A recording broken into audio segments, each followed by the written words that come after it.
Chapter 2. The Way of Ultimate Reality. Sankhya Yoga. Sanjay उवाच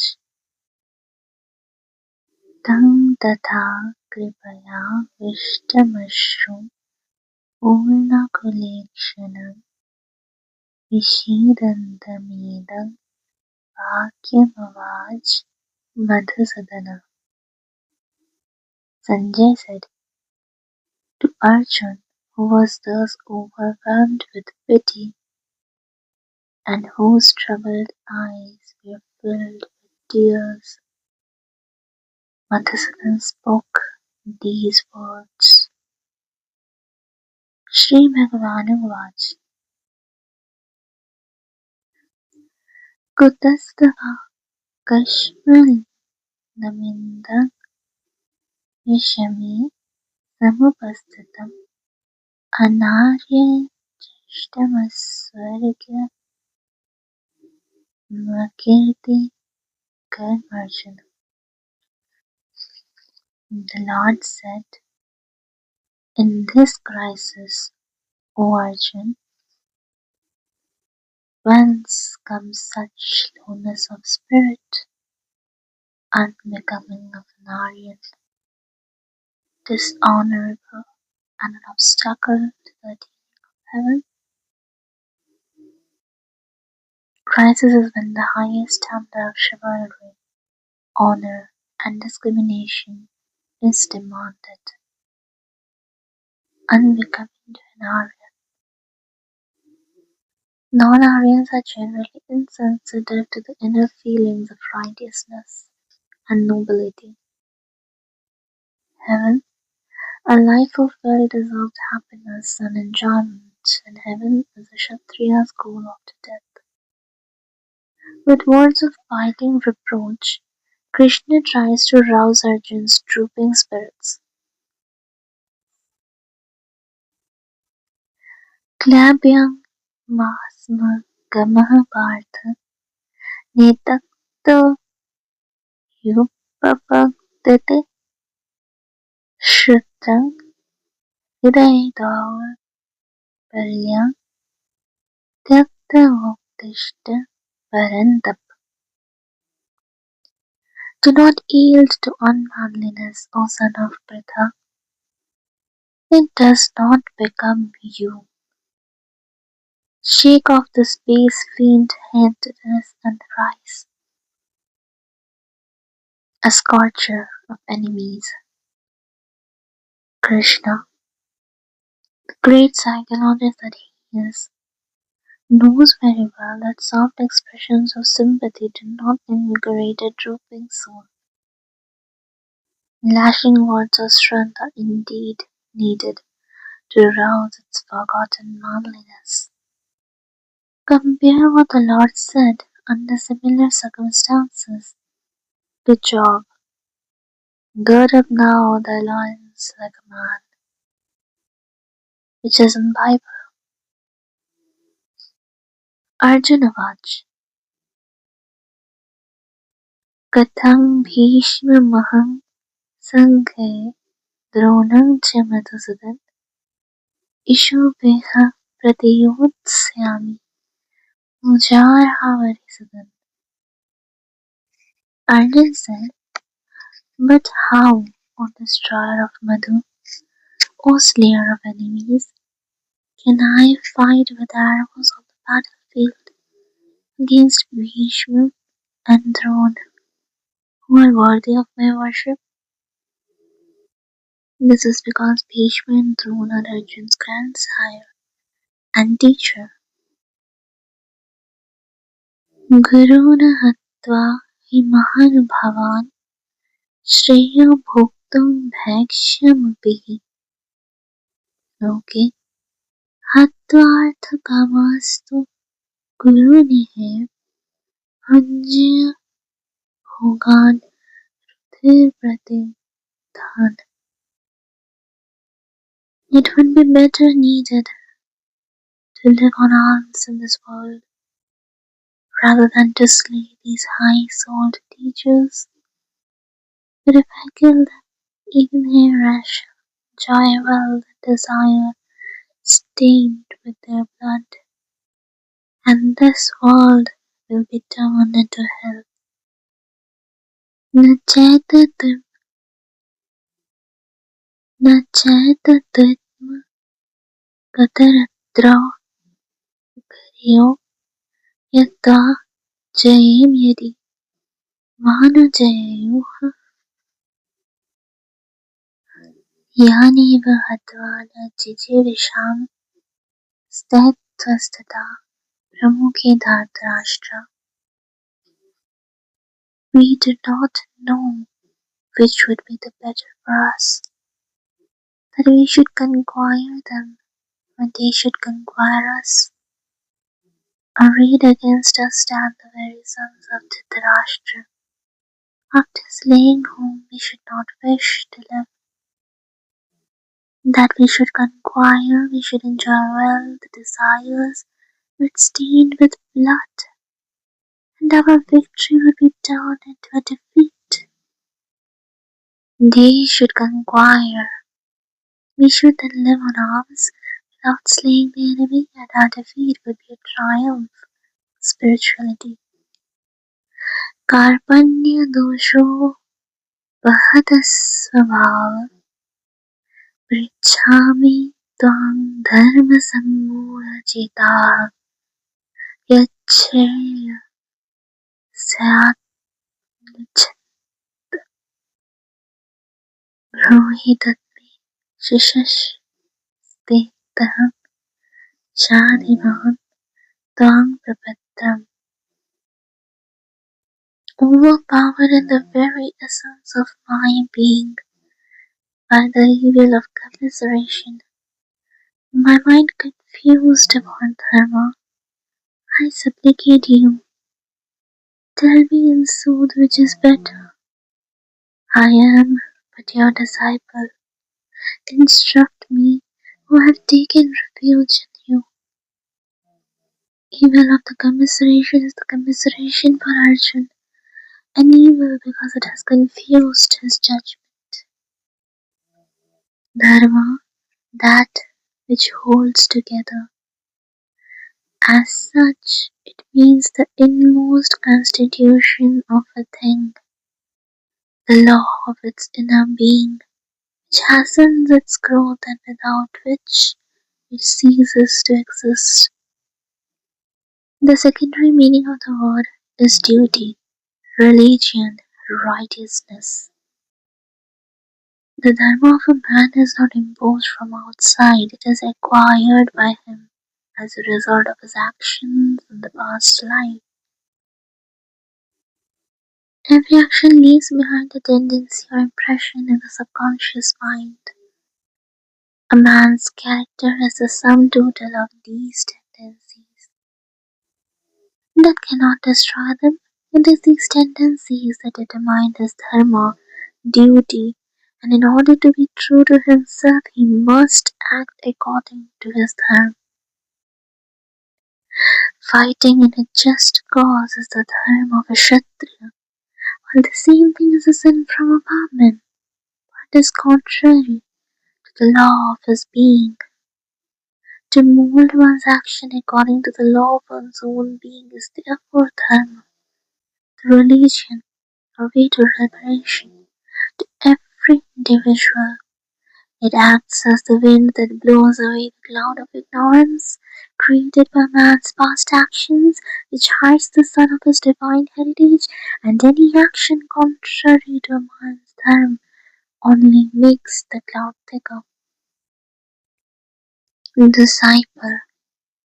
Until the seeker acknowledges himself to be a disciple, the teacher may not impart the highest knowledge. Nahi prapashyami mamapanamudhyartha yachokamachoshramindriyanam avapya bhumavasapatnavrittam rajyam suraman. Chanivityam. Indeed, I see not to destroy the grief that is drawing up my very senses, even the attainment of unrivaled and flourishing dominion on earth and lordship over gods in heaven. Sanjay Vaj Eva Muktava Rishikesham Gudakeshah Parantapa Nayotsya iti Govinda Muktva Dushini Prabhuvaha. Sanjay said, having spoken thus to Rishikesh, Arjun, scorcher of foes, said to Govind, I will not fight and fell silent. तमुवाच ऋषिकेशः प्रहसन्नेव भारत सैन्योरुभयोर्मध्ये विषीदन्तमिदं वचः. O descendant of Bharat, to him grieving in the midst of the two armies, Rishikesh, smiling, spoke these words. Where descendant of Bharat refers to Dhritarashtra. With the next verse begin the instructions of Krishna and the philosophy of Gita. Arjun's grief is caused by delusion in the form of attachment to his kinsmen, friends, and so on. The delusion is based on the egotistic notion, I am theirs and they are mine. Of his own accord, he has come to the battlefield to fulfill his dharma or duty as a Kshatriya, which is to fight in a righteous cause when all efforts and appeasement have failed. But under the influence of this inscrutable delusion, he now wants to abstain from his proper duty and lead a mendicant's life. All people under the influence of delusion want to give up their own duties and assume those of others. Delusion, based on ego and attachment, is the cause of samsara, the incessant round of birth and death in the relative world. Only by the knowledge of reality can it be destroyed, and Krishna desires to teach the whole world this knowledge through Arjun. Since Sri Krishna has discovered that the deep-seated delusion and grief of Arjun cannot be removed without the knowledge of reality, he immediately starts his discourse on the immortality of the soul. Shri Bhagavan Vach Ashwachyanan Ashwachastam Pragyavadasya Bhashase Gatasanagadasya Nanushochanti Panditaha. The Lord said, you have been mourning for those who should not be mourned for, yet you speak words of wisdom, neither for the living nor for the dead do the wise grieve. Should not be mourned for because they are eternal in their real nature. They alone are wise who know the true nature of the self. The cause of Arjun's grief is lack of discrimination between the body and the soul. Why do they deserve no grief? Because they are eternal. Natvevaham jatunasam natvam neme janadipaha nachaiva na bhavishyamah sarve vayamattaha param. Never was there a time when I did not exist, nor you, nor these kings of men. Never will there be a time hereafter when any of us shall cease to be.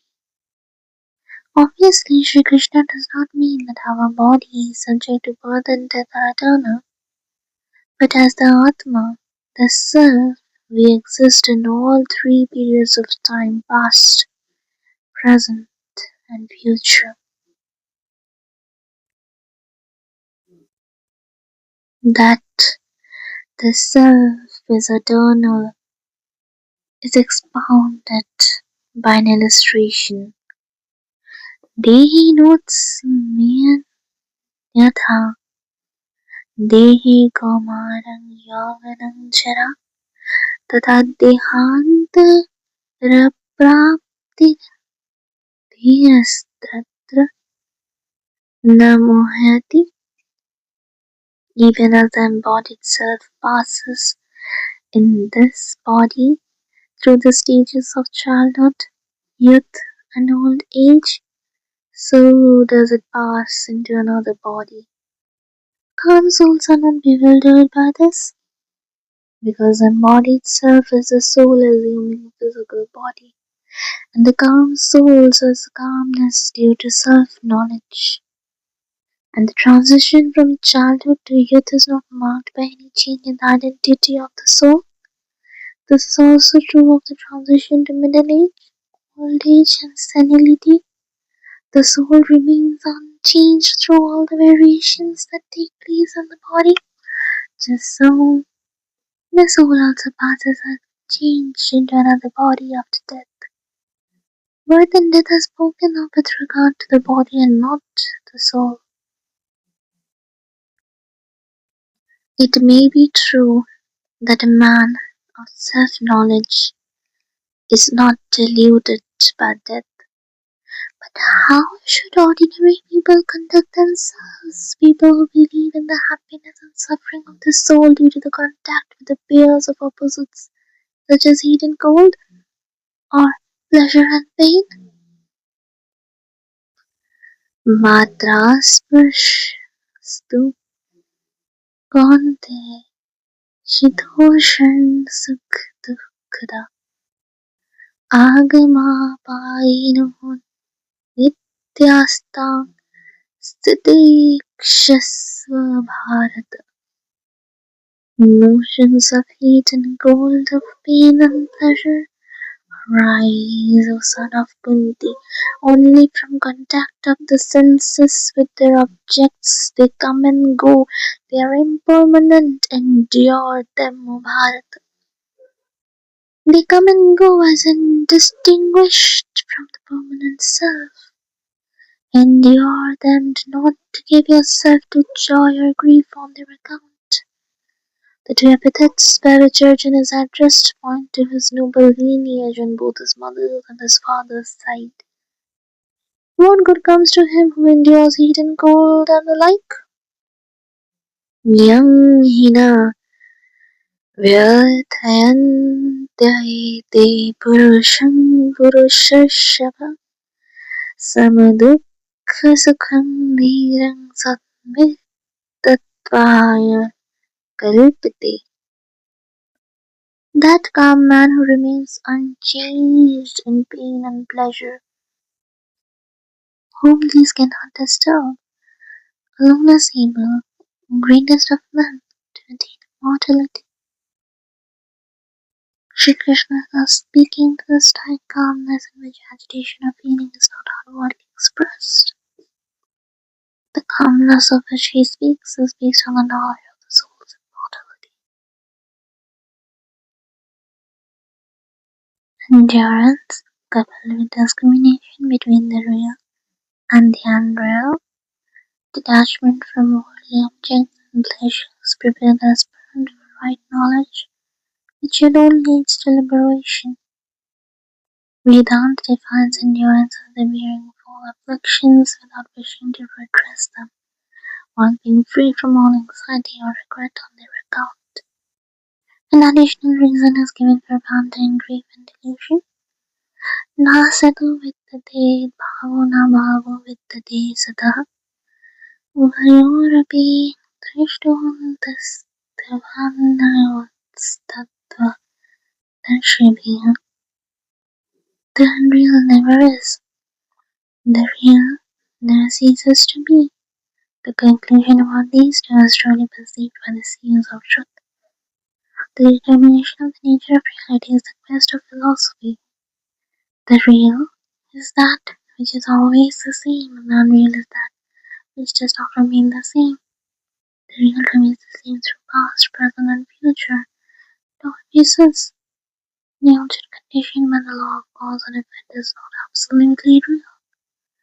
Every effect is a change brought about by a cause, and every cause is temporary.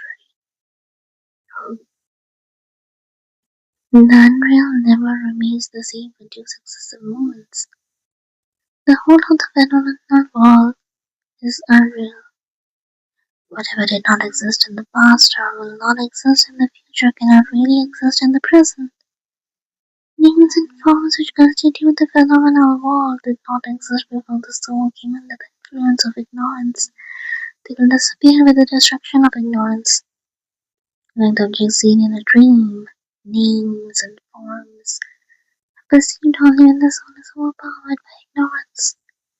The only reality is the Atma consciousness, which is unchanging witness of the changes in the related world. The absolute reality is not conditioned by causality. What then is that which is always real? Vinashitu tattvitti yena sarvamidam tadam vinashamavya yasya yasya na kashyat kartumarti. That by which all this is pervaded know to be imperishable, none can cause the destruction of that which is immutable. That is the Brahman or the unchangeable consciousness. It is the self of all. While all this is the world of names and form, pervaded is the Brahman, the witness, the inmost essence of the changeable world. Cause of destruction from Brahman is without parts and is one without a second. Destruction of an object is caused by the loss of its past, as in the case of the body, or by the loss of something belonging to it. The immutable consciousness of Atma in the individual is the same as the all-pervading consciousness of Brahman in the universe. What is unreal, whose nature is subject to change? Antavante me deha nityasya shariridang anashinu prameyasya tasmat nityasva bharat.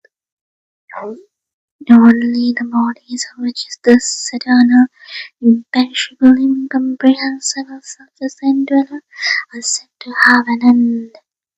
Fight therefore, O Bharat. Eternal imperishable is the physical body, which may be endured and destroyed by illness or death. The self is subject to neither of these, because it is not comprehended by the senses, by the mind, or by any other instrument of knowledge. The self is Sattva-siddha, determined by itself. Being the knowing consciousness, it cannot be known by any other instrument. Everything else is known by the self. The immediate and direct experience of I am I is the basis of all cognition. The statements of the scriptures regarding the self do not serve the purpose of directly revealing its true nature. They only eliminate all attributes falsely superimposed upon them. Krishna is not really commanding Arjun to fight. Arjun, following his dharma, had come to the battlefield determined to fight, but he refused to fight on account of his ignorance about the true nature of the soul.